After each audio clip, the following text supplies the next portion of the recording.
Bismillahirrahmanirrahim. Assalamualaikum warahmatullahi wabarakatuh.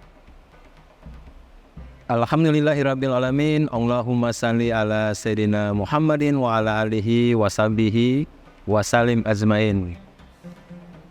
Alhamdulillah, kami dari Yayasan Rubatul Khairat Kota Ternate di bawah pimpinan Al-Habib Abdurrahman bin Kamil As-Sagaf. Sementara ini kami lagi membangun gedung pondok pesantren Rubatul Khairat Madrasah Al-Ulya yang sementara dibangun, ya. Gedung lantai 3. Kami sangat membutuhkan dana infak dan sedekah dari jamaah bapak-bapak dan ibu-ibu. Bagi yang mau berinfak untuk melanjutkan pembangunan gedung pondok pesantren, bisa ditransfer di rekening Bank Syariah Indonesia atas nama Yayasan Rubatul Khairat. Nomor rekening 72356395526. Terima kasih.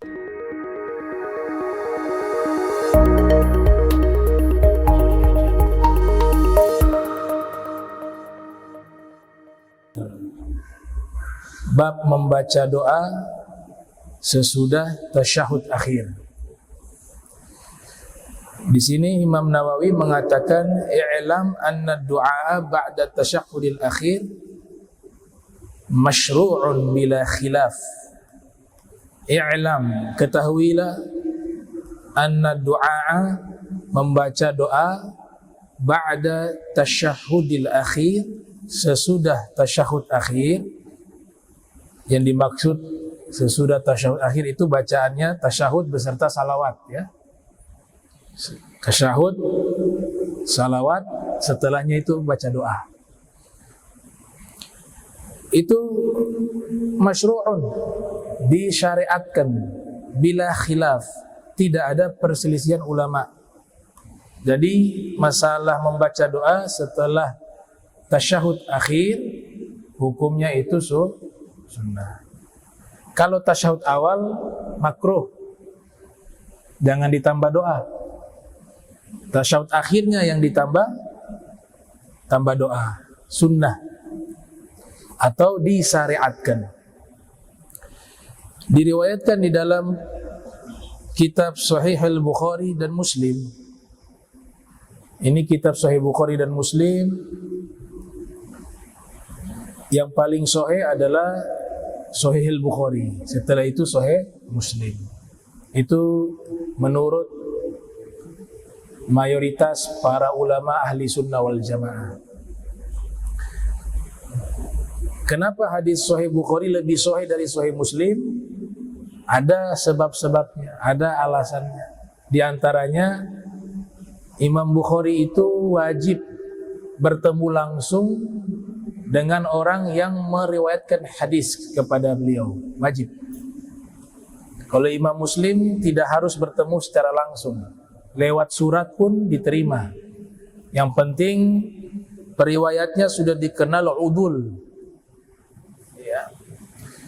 Berbeda dengan Imam Bukhari, harus ada perjumpaan secara langsung. Itu yang menjadi tolak ukur Sahih Bukhari lebih sahih dari Sahih Muslim, dan beberapa alasan yang lain. Dan itu diterangkan di dalam kitab yang ditulis oleh Ibnu Rusyaid Al-Fihri berjudul As-Sananul Abyan wal Mawridul Am'an fil Muhakamati Bainal Imamain fis Sanadil Mu'an'an. Imam Bukhari lahir tahun 194, wafat 256 Hijriah. Imam Muslim lahir 204, wafat 261 Hijriah. Dari Abdullah bin Mas'ud menyatakan bahwa Nabi kita Muhammad SAW mengajarkan kepada mereka tasyahud. Dan setelah membaca tasyahud, thumma yatakhayyaru minad du'a. Nabi berikan opsi kepada mereka membaca doa apapun yang mereka pilih. Jadi setelah tasyahud itu doa tidak dibatasi, bebas. Yang penting doa tersebut yang paling afdol ma'thur, yang dikutip dari hadis. Itu yang paling afdol. Kemudian thummal yatakhayyar minal mas'alati ma syaa. Kemudian mereka diberikan memilih, meminta kepada Allah dalam doa apapun yang mereka kehendaki. Dan ketahuilah bahwa doa itu disunnahkan, tidak wajib tapi sunnah. Dan disunnahkan yustahabbu tatwiluhu, memanjangkan doa di tasyahud akhir. Illa yakuna imaman, kecuali dia berposisi sebagai imam, jangan baca doa terlalu panjang di tasyahud akhir. Nah, Imam Syafi'i mengatakan doanya itu sebisa mungkin jangan lebih panjang dari bacaan tasyahudnya itu. Doanya sebisa mungkin jangan terlalu panjang melebihi bacaan tasyahud tersebut. Jadi paling afdol di bawah tasyahud. Kalau melebihi, Imam Syafi'i tidak menganjurkan. Jadi di sini dikatakan istahabba Syafi'i ayyakuna, Imam Syafi'i menganjurkan membaca doa tasyahud itu qadr tasyahud, seukuran bacaan tasyahud tersebut. Dan dimaksud tasyahud di sini adalah bacaan tasyahud beserta salawat kepada Nabi Muhammad sallallahu alaihi wasallam. Al-ma'thura wa lahu an yad'uwa bid'awatin yakhtari'uha. Dikatakan doa yang paling afdol yang dibaca di saat tasyahud akhir adalah doa yang al-manqulah min da'awati anin Nabi sallallahu alaihi wasallam, yaitu doa yang dikutip dari doa-doanya Nabi Muhammad sallallahu alaihi wasallam. Walahu an yad'uwa bid'awatin yakhtari'uha. Namun kita mengarang doa sendiri boleh dalam tasyahud. Kita membuat doa sendiri dengan catatan doa tersebut jika dilafadzkan menggunakan bahasa Arab. Kalau menggunakan bahasa asing maka bisa membatalkan sholat. Jadi kita tambah doa misalnya, Allahumma inna nas'aluka as-sayyaratal jadidah. Ya Allah, aku minta padamu mobil baru ya Allah. Boleh. Tasyahud akhir tuh. Itu doa yakhtari, dia mengarang doa itu menggunakan bahasa Arab. Atau Allahumma inna nas'aluka ad-dar al-jadidah. Ya Allah, aku minta padamu rumah yang baru. Biduni dain, tanpa utang dan kredit. Ya. Bisa. Ya tadi ya. Paham beliau ya syaikhul. Yakhtari'uha. Wa doa apapun Allah itu senang kita banyak minta. Nah, beda dengan makhluk. Kalau makhluk kita banyak minta kepadanya, lama-lama dia bosan, dia marah. Tapi sifat Allah terbalik, justru makin banyak minta, makin disukai. Man lam yas'alillah yaghdab alaih. Orang yang tidak pernah meminta kepada Allah, Allah murka kepadanya. Jadi urusan duniakah itu, urusan akhiratkah itu, urusan apapun, selama itu ada maslahat dan kebaikan, silakan minta kepada Allah Ta'ala. Sekalipun itu sedikit, menurut kita kecil. Itu Nabi Musa sakit gigi. Nabi Musa tidak minta kepada Allah karena perkara dianggap perkara kecil. Tapi Allah tegur. Tegur sebagai tarbiyah, pendidikan. Bahwa minta juga sekalipun itu hanya masalah sakit gigi. Untuk Allah sembuhkan itu. Wal ma'thura afdal. Tapi doa yang ma'thur lebih afdal. Doa yang ma'thurah lebih afdal. Thumma al-ma'thura minha ma warada fi hadzal maut ini wa minha ma warada fi ghairiha wa afdaluha huna ma warada huna. Dikatakan bahwa di antara doa ma'thura ada doa yang khusus dibaca ketika tasyahud akhir, ada hadisnya. Ada doa yang Nabi baca bukan di dalam tasyahud akhir. Doa-doa yang berbagai macam, tapi bukan doa itu diriwayatkan ketika dibaca ketika tasyahud akhir. Kita baca itu boleh. Tapi kalau mau membandingkan, yang lebih afdol adalah doa tasyahud akhir yang riwayatnya Nabi baca ketika tasyahud akhir. Itu lebih afdol. Itu lebih afdol. Di sini disebutkan riwayatnya, idza faraga ahadukum minat tasyahhudil akhir falyata'awwadz billah min arba'in min adzabi jahannam wa min adzabil qabr wa min fitnatil mahya wal mamat wa min syarri masihid dajjal.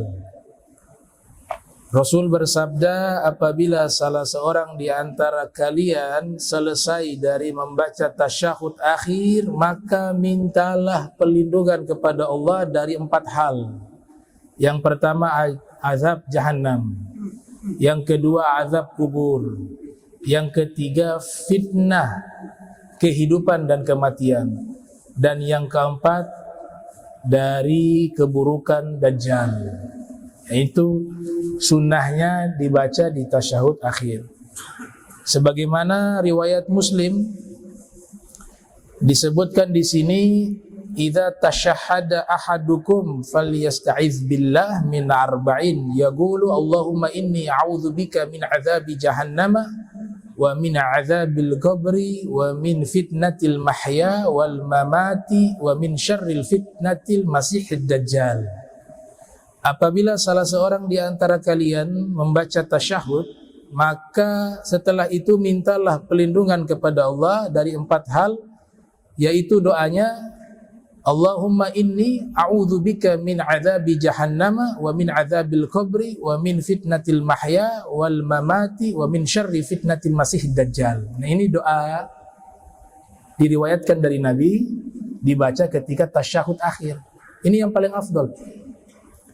Ada riwayat yang lain, doanya adalah Allahumma inni a'udzubika min adzabil qabri wa a'udzubika min fitnatil masihid dajjal wa a'udzubika min fitnatil mahya wal mamati Allahumma inni a'udzubika minal ma'thim wal maghram. Ada juga di riwayat yang lain, Allahumma gfirli ma qaddamtu wa ma akhartu wa ma asrartu wa ma a'lantu wa ma asraftu wa ma anta a'lamu bihi minni antal muqaddimu wa antal muakhiru la ilaha illa anta. Jadi bisa kita pilih di antara 3 doa itu. Kalau kami dulu di pesantren digabung 3 riwayat ini. Kalau 3 riwayat ini digabung, ya seukuran tasyahud akhir. Biasanya di kitab Zohirah, ada kitab karya Al-Habib Umar, itu diterangkan doanya digabung riwayat ini menjadi 1. Itu lebih afdol, karena kita langsung mengamalkan 3 riwayat doa tasyahud akhir. Nah, ini isi doanya luar biasa. Di sini kan diminta pertama, Allahumma inni a'udzubika min adzabil qabr. Ini membantah pemikiran kelompok Mu'tazilah yang tidak meyakini adanya alam kubur atau azab kubur. Ada dalam firqah Islam namanya Mu'tazilah, itu tidak percaya adanya azab kubur. Nah, kita percaya karena banyak sekali riwayat yang Nabi tekankan adanya azab kubur. Di antaranya doa tasyahud akhir. Ini riwayat sahih, riwayat Muslim. Riwayat yang sahih. Di sini Nabi katakan, kalian baca doa Allahumma inni a'udzubika min azabil qabr. Ya Allah, aku meminta perlindungan padamu dari azab kubur. Ada satu riwayat diriwayatkan oleh Imam Al-Baghawi yang lahir 433 Hijriah, wafat 510 Hijriah, di dalam kitab Syarhus Sunnah. Di situ Nabi menyatakan, innal qabra awwalu manazilil akhirah. Kuburan itu adalah awal tempat di akhirat. Fa in naja minhu fama ba'dahu aisar. Siapa yang di alam kubur dia selamat, maka proses selanjutnya akan lebih mudah. Ya, artinya dia menuju ke surga itu Allah mempermudah. Dia tidak mengalami hal-hal yang mengerikan di hari kiamat. Ya, Allah jaga dia daripada itu sampai akhirnya masuk ke dalam surga. Itu barometernya di alam kubur. Kalau di alam kubur dia selamat, maka setelahnya kata Nabi aisar, prosesnya jauh lebih mudah. Wa in lam yanju fama ba'dahu asyaddu minhu. Tapi kalau di alam kubur dia tidak selamat, justru dia dapat azab di dalam kubur. Apa kata Rasul? Maka proses selanjutnya lebih berat. Sampai akhirnya masuk ke dalam neraka. Dan Nabi mengatakan, ma ra'aitu manzaran qattu illa wal qabru afza'u minhu. Saya belum pernah melihat suatu pemandangan yang lebih mengerikan seperti azab kubur. Itu sabda Rasul. Saya belum pernah melihat satu pemandangan yang lebih mengerikan, melebihi daripada azab kubur. Ya. Allahumma inni a'udzubika min azabil qabr. Itu kita harus percaya ada. Kita percaya ada azabul qabr. Kemudian minta perlindungan dari apa? Wa a'udzubika min fitnatil masiihid dajjal. Minta perlindungan dari fitnah dajjal. Ya, fitnah dajjal. Kita kalau mengamalkan doa ini habis tasyahud akhir, minta perlindungan daripada fitnah dajjal. Para ulama mengatakan insyaallah orang yang mengamalkan doa ini setiap kali tasyahud akhir dia dijaga dari fitnah dajjal. Makanya amalkan, baca tasyahud akhir, lanjutkan dengan doa tersebut. Allahumma inni a'udzubika min azabil qabr wa a'udzubika min fitnatil masiihid dajjal. Atau menghafal 10 ayat surat Al-Kahf di bagian awalnya, ayat 1 sampai 10. Ini hadis diriwayatkan oleh banyak ulama hadis. Hadis ini diriwayatkan oleh Imam Ahmad yang lahir tahun 164 Hijriah, wafat 241 Hijriah di dalam Musnad. Juga hadis ini diriwayatkan oleh Imam An-Nasa'i di dalam sunannya yang lahir 215 Hijriah, wafat 303 Hijriah.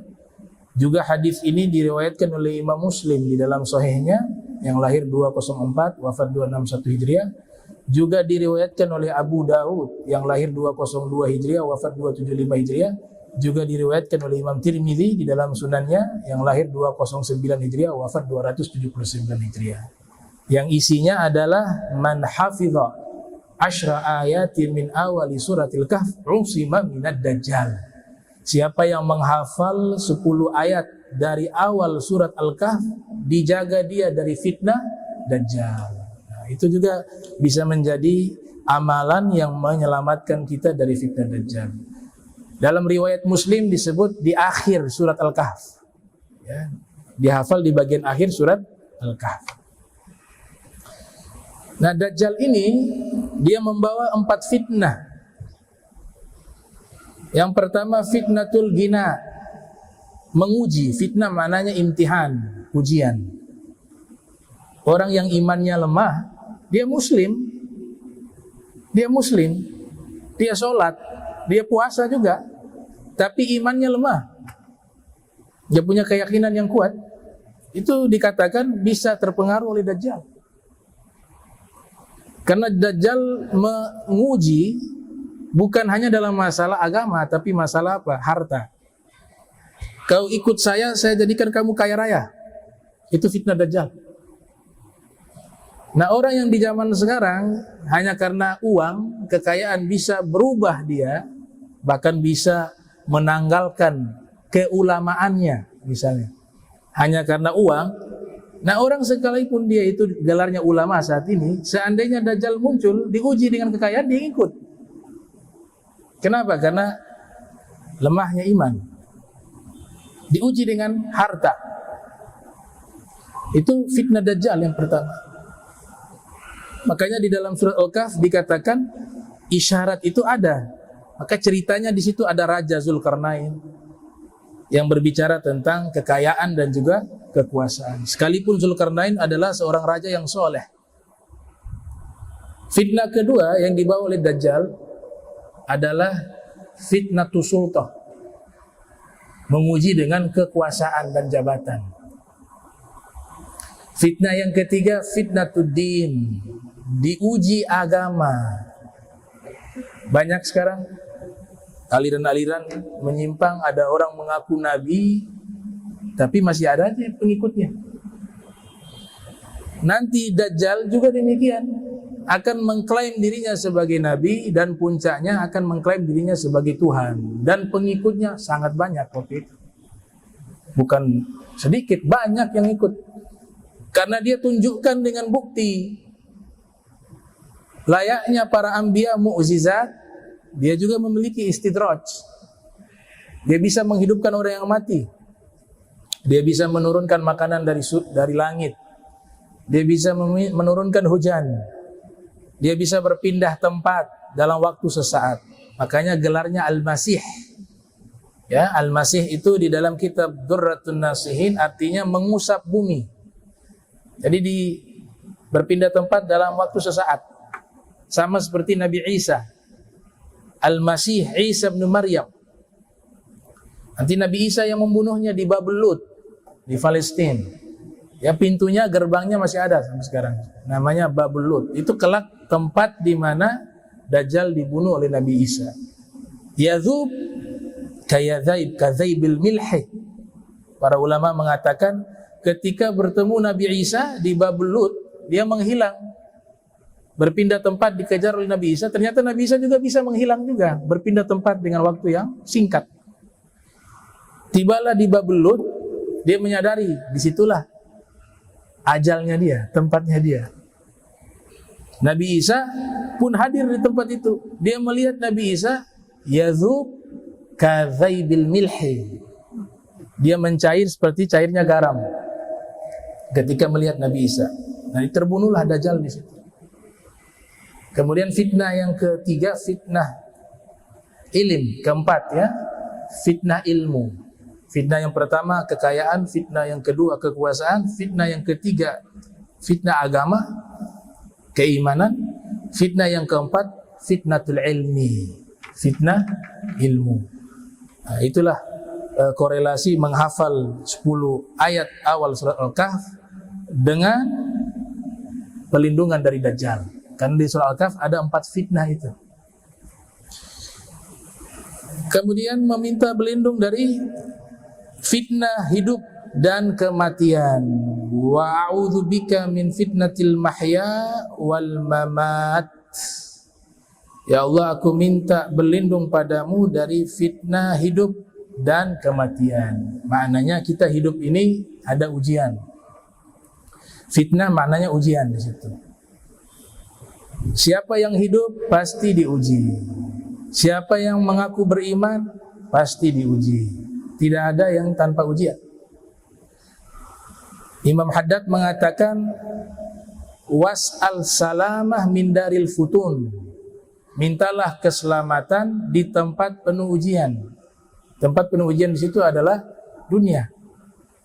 Sayyidina Ali bin Abi Thalib mengatakan ad-dunya darul amal wal akhiratu darul jaza.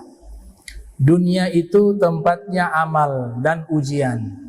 Sedangkan akhirat itu tempat balasan kebaikan. Jangan kalian mengharap balasan kebaikan di tempat amal. Dan jangan kalian beramal di tempat balasan kebaikan, kata Sayyidina Ali ibn Abi Thalib karramallahu wajhah. Di surat Al-Mulk, di situ Allah sudah tegaskan bahwa hidup ada ujian, kematian pun ada ujian. Tabarakalladzi biyadihil mulk wa huwa ala kulli syai'in qadir. Alladzi khalaqal mauta wal hayata liyabluwakum ayyukum ahsanu amala. Dia Allah yang menciptakan kematian dan kehidupan. Allah sebut mati dulu, menciptakan kematian dulu, kemudian kehidupan. Apa maknanya? Kenapa tidak kehidupan dulu baru kematian? Di sini ada beberapa tafsiran. Tafsiran pertama menyatakan bahwa kita ini hidup di dunia itu diibaratkan kematian. Sebab bukan kehidupan yang abadi. Puncaknya adanya akhir kematian. Maka Allah sebutkan khalaqal mauta. Allah menciptakan kematian. Artinya ayat ini turun ketika hidup di dunia, Rasul hidup di dunia, sahabat masih hidup di dunia.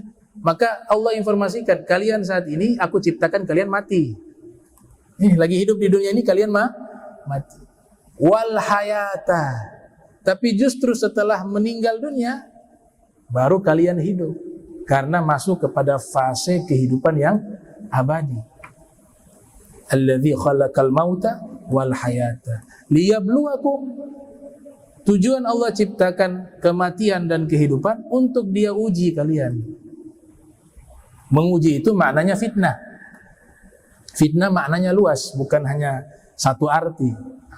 Bahkan ada ulama ahli bahasa dia merangkum itu menjadi satu kitab membahas tentang definisi dan arti kata fitnah.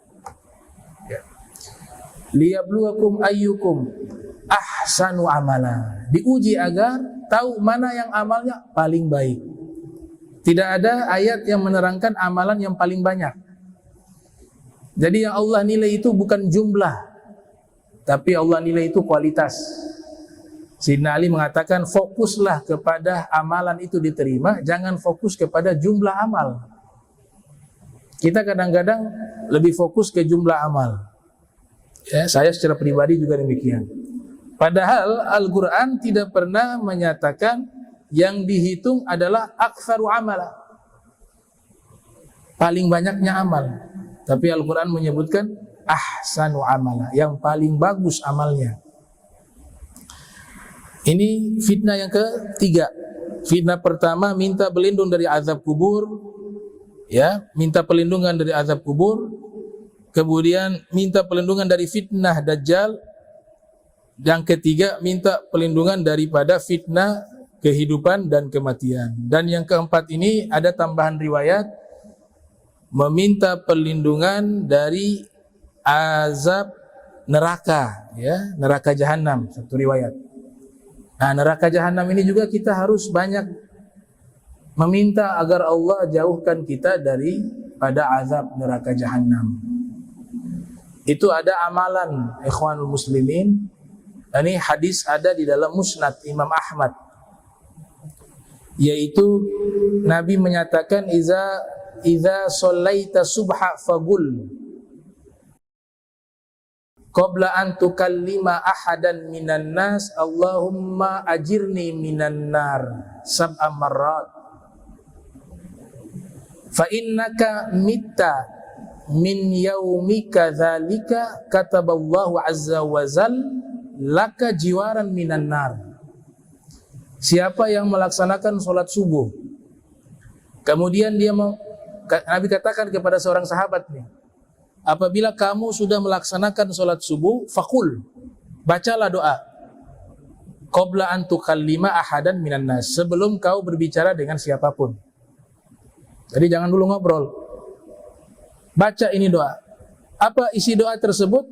Allahumma ajirni minan nar. Ya Allah, lindungilah aku dari api neraka 7 kali.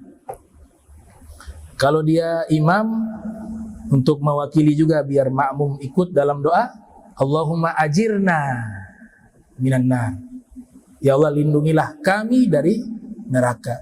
Nabi katakan baca itu 7 kali setelah sholat subuh.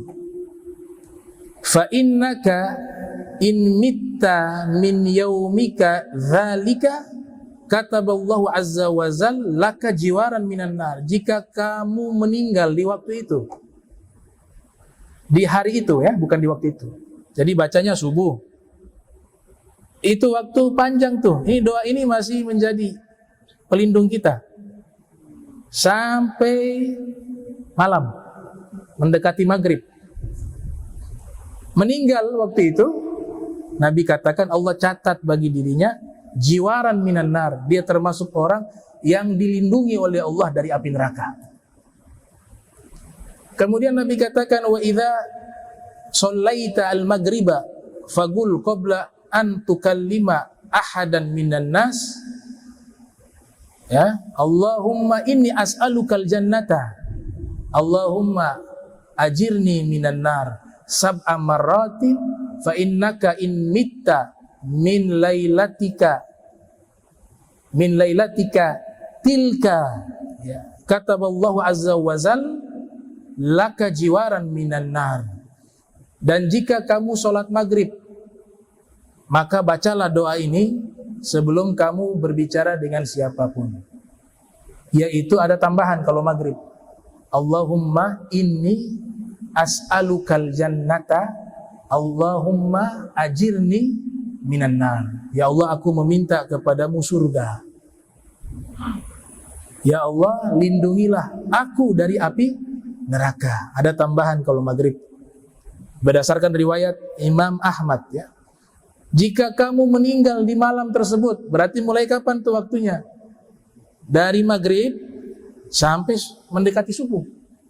Ya kan? Tadi kalau subuh kan dari ba'da subuh kita baca, terlindungi kita sampai mendekati maghrib. Kita baca maghrib, terlindungi kita sampai mendekati subuh. Subhanallah.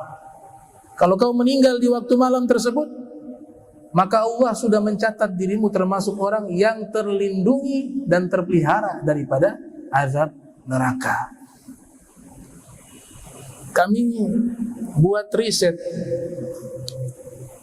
di dalam Al-Quran, korelasi antara tidak berpikir dengan neraka.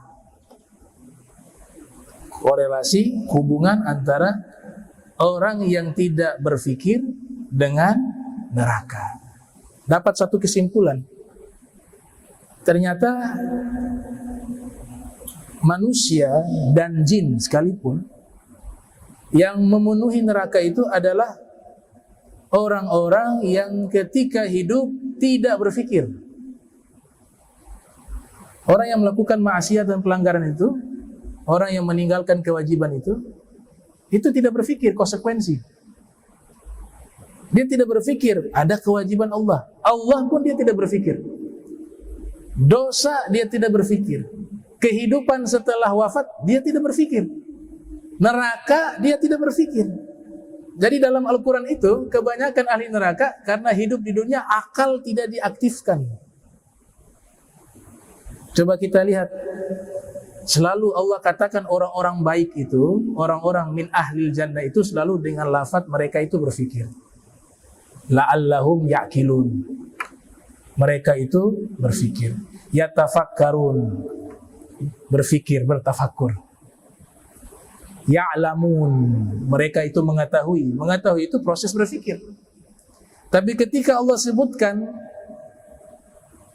orang-orang ahli neraka, Allah sebutkan apa? Walaqad dzara'na li jahannama katsiran minal jin wal ins lahum qulubun la yafqahuna biha wa lahum a'yunun la yubsiruna biha wa lahum adhanun la yasma'una biha ulaika kal an'am bal hum adall ulaika humul ghafilun. Coba perhatikan ini ayat. Kami penuhi neraka jahanam kata Allah. Berarti neraka jahanam penuh. Nanti juga penuh. Wa insyaallah surga juga penuh. Kami penuhi neraka jahanam dari golongan jin dan manusia. Siapa penghuni neraka yang memenuhi neraka jahanam? Lahum qulubun la yafqahuna. Punya akal tapi tidak berpikir. Punya akal tidak berpikir. Ya dia hanya pikirnya ya hidup di dunia saja. Sehingga dia melanggar hukum, baik hukum negara maupun hukum agama. Orang yang sedang mencuri itu tidak sedang berpikir tentang masa depannya di akhirat. Orang yang menzalimi seseorang juga demikian. Orang yang meninggalkan sholat juga demikian. Sebabnya apa? Tidak mengaktifkan akal untuk berpikir. Kalau dia berpikir, apalagi dia seorang muslim, dia pasti percaya ada konsekuensi di situ. Kalian kalau tidak taat kepada Allah, konsekuensinya bisa berbahaya. Bisa kalian di neraka. Nah orang ketika berpikir, oh ini kalau saya tinggalkan bisa masuk neraka nih. Karena akalnya berpikir, akhirnya dia bisa taat. Dia meninggalkan perbuatan dosa. Makanya subhanallah, korelasi orang yang tidak berfikir itu paling banyak masuk neraka. Di surat Al-Muluk atau Al-Waqiah ya, saya lupa itu. Mereka sudah masuk neraka nih. Orang-orang ini sudah masuk neraka. Sudah masuk neraka menyesal. Kemudian mereka membuat pernyataan. Dan secara berjamaah. Bukan secara personal. Wa qalu law kunna nasma'u aw na'qilu ma kunna fi ashabis sa'ir. Surat apa itu? Wa qalu law kunna ya nasma'u aw na'qilu ma kunna fi ashabis sa'ir. Coba lihat tuh. Mereka penghuni neraka serentak semuanya berkata, seandainya dulu kami hidup di dunia, kami mendengar nasihat. Sudah ada nasihat di dalam Al-Quran 30 juz, 114 surat. Sudah ada nasihat dari Nabi Muhammad, hadis diklaim 1 juta lebih hadis. Sudah ada nasihat dari para ulama, para aulia, para solihin. Seandainya dulu kami hidup, kami dengar nasihat mereka. Atau dahulu kami hidup, kami berfikir, tuh, na'akil, maka pasti kami bukan penghuni neraka sa'ir. Nah itu. Jadi pelindungan, ya kita minta dalam doa ini, tasyahud akhir, ini diamalkan terus, insya Allah ya bisa Allah ijabah dan kita terselamatkan dari semua azab ini ya, azab wal musibah. Allahumma inni a'udzubika minal ma'tham. Kemudian juga pelindungan yang berikut dalam riwayat yang lain tuh, minta pelindungan dari dosa. Ada satu doa yang Nabi sering baca di saat sujud ya. Tapi jangan salah paham, bukan doa itu untuk Nabi. Nabi tidak punya dosa. Jadi kalau ada doa Nabi ajarkan Allahumma gfir li zanbi misalnya, ya Allah ampunkanlah dosaku. Doa ini dari Nabi. Jangan kita memahami oh Nabi sedang berdoa karena mungkin ada kesalahan. Hasya wa kalla. Tapi itu ijazah buat kita, buat umat, untuk doa ini diamalkan. Ini riwayat Muslim dari Abi Hurairah. Abu Hurairah mengatakan kana Nabi sallallahu alaihi wasallam yaqulu fi sujud. Nabi punya kebiasaan ketika sujud Nabi membaca doa ini fi sujud. Allahumma gfir li dzanbi kullahu. Ya Allah ampunkanlah dosaku seluruhnya. Kullahu, pakai li taukid, penegasan. Diqqahu wa jillahu, baik dosa yang halus maupun yang tebal. Diqqahu wa jillahu. Wa awalahu wa akhirahu, baik dosa yang awal maupun dosa yang akhir. Wa alaniyatahu wa sirrahu, baik dosa yang terang-terangan maupun dosa yang tersembunyi. Wah ini istighfar mulakhas min sayyidil istighfar ya. Ringkasan dari sayyidil istighfar. Memang ada istighfar yang paling top lah ya. Yang Nabi ajarkan itu namanya sayyidul istighfar. Itu agak lumayan panjang ya.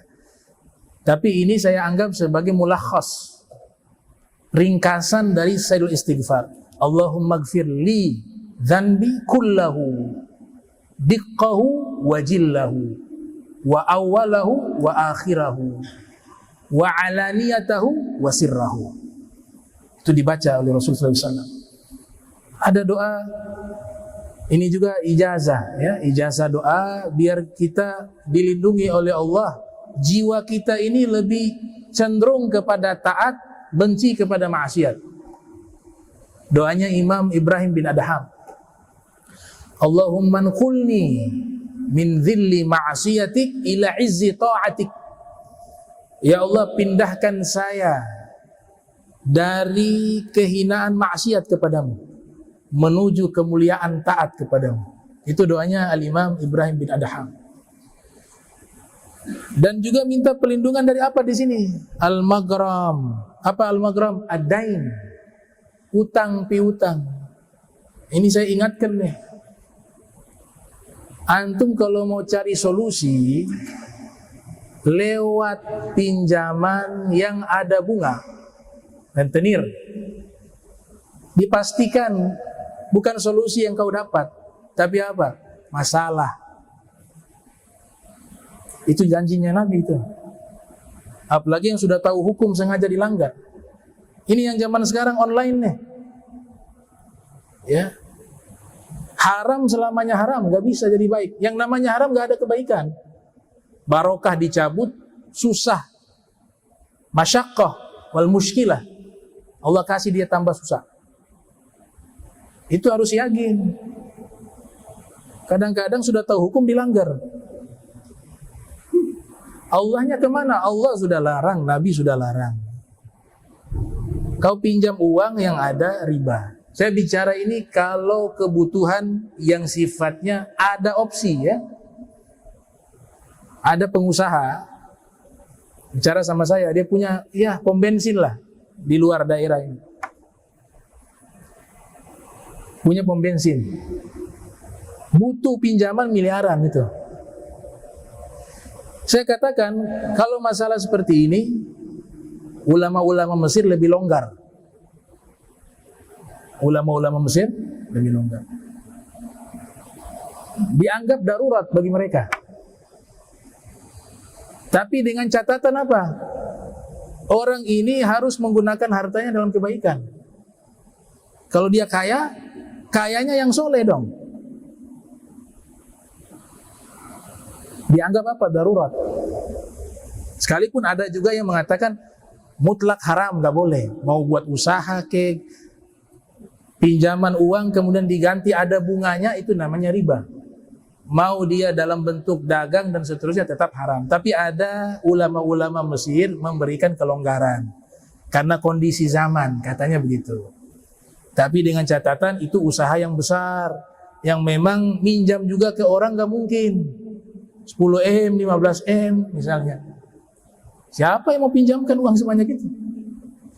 Tapi kalau hanya 2 juta, 3 juta, 5 juta, 7 juta, yang sekiranya masih ada opsi untuk cari cara lain, tapi dia sengaja memilih meminjam, nah orang semacam ini dikasih muskilat. Tidak ada darurat baginya. Makanya di dalam kitab Faidul Ghadir, Imam Al-Munawi mengatakan, ad-dain syainuddin. Hutang piutang itu adalah cacat di dalam agama. Jangan jadi kebiasaan suka pinjam-pinjam, pinjam uang. Ini bisa jadi masalah juga. Lebih baik minta yang ini ngasih daripada akad pinjam meminjam. Kenapa? Kalau ditentukan tanggalnya ternyata lewat untuk diganti jadi masalah, tidak enak hati. Akhirnya dua-duanya saling tidak enak, apalagi yang punya uang. Yang minjam juga konsekuensi, bilang saya akan ganti 2 bulan. Harus wajib diganti 2 bulan. Jangan dulu sedekah. Yang punya utang tuh, jangan dulu banyak sedekah. Bayar dulu utang tuh. Bayar utang wajib, sedekah sunnah. Jangan menganggap, gak hanya sedikit saya, palingan dia kasih. Gak boleh. Bukan masalah jumlah, masalah janji yang sudah kau nyatakan mau pinjam, mau ganti 2 bulan. Wajib hukumnya. Dilanggar, kena dosa terus. Kau beramal sedekah, waktu itu sedekahmu mardudah, ditolak. Nabi katakan as-sadaqah, ya, al-manih bis-sadaqah, al-muta'addih bis-sadaqah. Orang yang loncat dalam sedekah seperti orang yang tidak bersedekah. Apa maknanya loncat? Ini yang wajib-wajib dia belum tunaikan. Lah dia gaya-gayaan mau sedekah sana sini. Bahkan ulama fikih melarang kalau kita minjam ke seseorang uang, kita belum ganti tapi kita kasih hadiah, dianggap hadiahnya itu haram. Karena dia punya utang belum lunas. Jangan-jangan itu uang dari utangnya. Sekali lagi para fuqaha mengatakan kita kalau minjam kepada seseorang uang, kemudian kita belum bayar hutang kepadanya, kita kasih hadiah, oleh-oleh. Kebanyakan ulama mengatakan haram. Karena bisa jadi uang itu juga adalah uang orang tersebut, bukan hadiah memang. Uangnya dia, kecuali dia sudah lunasi dulu hutangnya, baru dia kasih hadiah. Itu kalau berkaitan dengan orang yang meminjamkan uang. Itu Abu Hanifah punya sifat warok luar biasa. Waroknya luar biasa. Ini imam 4 mazhab, waroknya luar biasa. Ada yang pinjam uang kepada Imam Abu Hanifah, dipinjamkan uang tersebut, dikasih waktu sekian, nanti diganti. Sudah ditentukan waktunya. Ternyata waktu berjalan cukup lama, ini yang minjam belum ganti-ganti, jatuh tempo. Sampai bertahun-tahun. Imam Abu Hanifah lewat dengan muridnya di rumah orang yang meminjam uangnya Imam Abu Hanifah. Lewat. Di rumahnya banyak pohon. Cuaca lagi panas. Mereka berteduh nih, murid-murid. Berteduh di naungan pohon milik orang yang meminjam uangnya Imam Abu Hanifah. Imam Abu Hanifah tidak mau berteduh di naungan pohon itu. Dia bilang, guru, ya, saya di sini saja, panas tidak apa-apa. Kenapa? Karena dalam riwayat dikatakan kullu qardin jarra naf'a fa huwa riba. Setiap pinjaman yang menarik manfaat itu hukumnya riba. Dia kan belum lunas sama saya hutang, belum bayar. Saya kasih pinjaman kepadanya, ternyata uang itu digunakan mungkin beli bibit pohon yang sekarang tumbuh, ya. Dan saya bernaung di bawah naungan pohon tersebut dari uang saya misalnya. Maka itu sudah riba, kata Imam Abu Hanifah. Jadi saya tidak mau berteduh di naungan pohon tersebut. Itu waroknya Imam Abu Hanifah. Ini yang hilang zaman sekarang nih. Gak ada waro-waro, ya. Gak ada sifat waro. Imam Sufyan Ats-Tsauri dikisahkan itu kambing 1 ekor milik negara hilang waktu itu di Irak, di Kufah kalau tidak salah itu. 1 ekor hilang, belum ditemukan.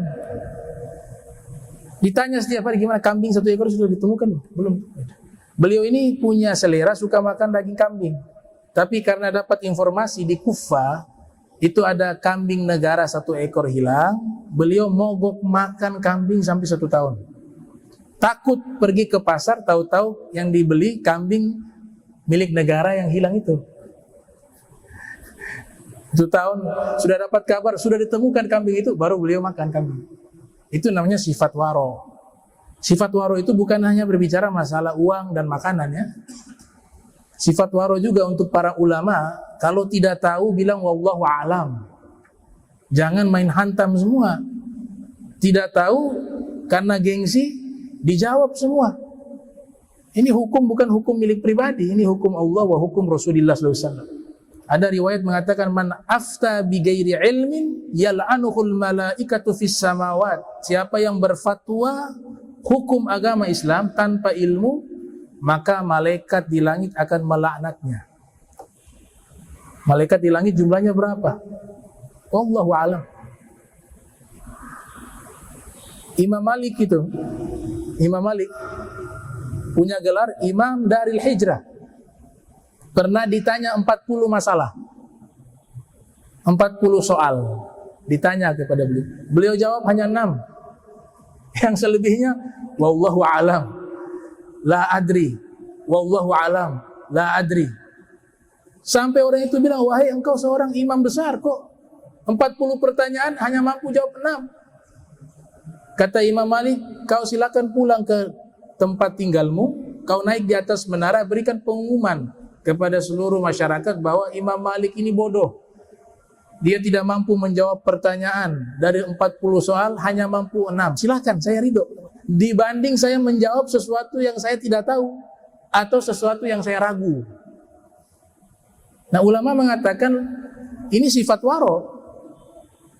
Imam Sya'bi beliau berkata la adri nisful ilm. Ucapan saya tidak tahu itu separuh ilmu. La adri. Ibnu Mas'ud, Ibnu Abbas mengatakan man afta bi kulli atau man afta an kulli ma yus'al fa huwa majnun. Siapa yang berfatwa dari semua pertanyaan, maka dia orang gila, fa huwa majnun. Karena pasti ada soalan yang dia tidak mengetahuinya atau dia ragu. Ini juga sifat waro. Jadi terakhir ini penting nih. Jangan kebiasaan utang-utang ya. Jangan ikuti selera. Ikuti kebutuhan. Ini yang buat susah selera. Ya, kemampuan gak ada, seleranya tinggi. Minyak wangi beli uang gak cukup, beli yang 5 juta. Jam tangan yang 10 juta. Sedangkan secara finansial disuruh juga kita ngitung. Anak 5, ngutang kredit, mobil, motor, rumah, semua ngutang. Akhirnya tidak mampu, naudzubillah, bisa bunuh diri. Itu banyak. Kenapa? Ngikut hawa nafsu. Ngikut apa? Keinginan. Orang yang diperbudak oleh keinginan, orang yang hidupnya paling sengsara di bumi ini. Tapi kalau ikut kebutuhan, kalau ada lebih, sudah. Kalau enak cukup ini, alhamdulillah, enak. Gak ada hutang, gak tersiksa dia, gak memaksa hidup apa adanya, semampunya. Kalau dia berkecukupan silakan, tapi kita berbicara orang yang tidak mampu tapi gengsi. Di sana tetangga sudah punya mobil, saya belum, beli kredit. Di sana sudah punya ini, saya belum. Handphone beli yang mahal, semua serba mahal, kredit semua. Posting berangkat ke luar negeri, utang padahal itu. Pergi kemana? Yang sekarang kan model begitu, kan? Sedikit-sedikit nih. Posting, di Rusia dia. Tahu-tahu dia sudah di Turki. Rumah belum ada. Masih ngontrak. Utang ratusan juta, miliaran. Itu berangkat itu pakai utang. Hanya apa? Ngikut keinginan. Bukan kebutuhan. Ada ungkapan dari Abu Yazid Al-Bustami mengatakan, urid an la urid. Aku ingin untuk tidak ingin. Ya. Itu kaidah luar biasa. Aku ingin untuk tidak ingin. Kalau ada keinginan, ya aku tidak ingin. Urid an la urid. Nama sifat qanaah. Jadi berhutang ini akhirnya jadi masalah bukan hanya di dunia. Ikhwan muslimin. Orang yang banyak hutang, masalah juga sampai dikubur. Itu masalahnya. Apalagi yang ahli waris ini. Ini ahli waris kalau punya orang tua yang punya hutang segera dilunasi. Kasihan. Itu harta juga milik orang tua. Cepat dilunasi. Nabi katakan dalam riwayat Musnad Firdaus, sahibud dain maglulun fi ghabrihi la yafukkuhu illa ghada'u dain. Orang yang punya hutang di dalam kuburan dililit dengan rantai di dalam kubur. Sampai kapan rantai itu lepas? Hingga dia melunasi hutangnya. Bahkan dalam riwayat Muslim lebih mengerikan, ikhwan. Yaghfirullah lisyahid kulla dhanbin illa dain. Allah Ta'ala mengampuni seluruh dosa para syuhada. Orang yang wafat dalam medan perang, fisabilillah. Orang syahid. Semua dosanya diampuni oleh Allah Ta'ala. Kecuali satu. Utang piutang. Illa dain. Bahkan Nabi pernah tuh dalam riwayat. Ada jenazah mau disolatkan. Nabi tanya gimana? Ada punya hutang? Ada ya Rasulullah. Kalau gitu saya belum bisa solatkan. Bukan berarti Nabi tidak punya rahmat kepada orang ini. Tidak. Tapi Nabi mau mendidik kita. Bahwa perkara hutang itu perkara yang besar. Ada di antara kalian, kata Nabi, yang membayar hutangnya. Sayyidina Ali yang angkat tangan, saya yang akan menjamin membayar hutangnya, wahai Rasul. Baik, kemudian Nabi sholatkan. Itu semuanya pendidikan. Jangan sampai meninggal bawa hutang. Makanya hidup jangan ikut keinginan. Ikutlah kebutuhan. Ya, mudah-mudahan Allah Ta'ala jaga kita dari semua fitnah, dari semua keburukan fid dunya wal akhirah.